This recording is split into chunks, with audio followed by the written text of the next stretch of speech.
Hi everyone, it's James from Eurovision Ireland back for a new series of Reviewing 2. Can you believe it? It's been 5 whole years since the first series of Reviewing 2. Half a decade. As always, we know that your time's precious, you don't have time to sit there watching reaction videos all day, so Eurovision Ireland likes to make it as easy as possible, 2 minutes or less on every single song heading to the Eurovision Song Contest, which is of course coming to us live from Malmö in Sweden. Sit back, relax, enjoy the videos, let me know in the comments below if you agree or disagree. Just remember, never any hate, just a difference of opinion, and let's be united by music. It's time for the Eurovision Song Contest 2024.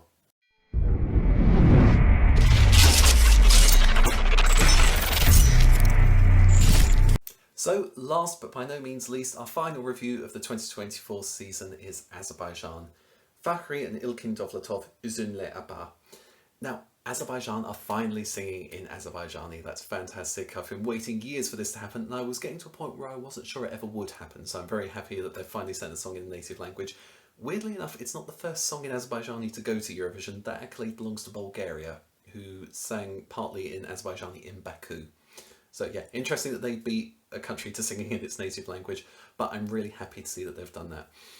Özünlə, it's got a very mystical feel to it. I know Ilkin is known for that sort of very traditional Azeri style singing, so really thrilled to see that's in there.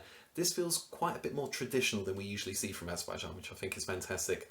As I said, the music, the lyrics, the fact it's in a mixture of English and Azeri, it's got enough English in there just to sort of pull you in, and then you've got the Azerbaijani in there, so I think this all works really, really well, and I'm really happy to see them sort of experimenting with something that's sort of uniquely Azerbaijani. The moment Azerbaijan didn't qualify for the final in Liverpool, I knew that whatever they came up with this year, they would make sure that it was polished and brilliant, and I feel like they've definitely done that. Some countries take not qualifying for the final as, they take it quite personally and sort of, okay, we're going to make sure we come back and we're going to make sure we get there. I said that about Greece. I think Azerbaijan are definitely another one. We've seen them in more finals than we haven't, but in the very rare event they don't get to the final, it lights a fire under them. Qualifying, I think, yes, this has a lot in there that works. I think a lot of people as well that are sort of nostalgic for that sound that Turkey used to send to Eurovision, I think they're going to lean into this quite heavily. Once it gets to the final, I'll be curious to see how far that nostalgia carries it up the scoreboard. We know Azerbaijan can do phenomenal staging, so not worried about that. I'll be interested to see where this one comes up. Part of me thinks it could sneak into the top 10, so we'll see how that goes. But yeah, I think that's a really brilliant entry from Azerbaijan, and it's quite a note to end our Reviewing 2 series for this year on.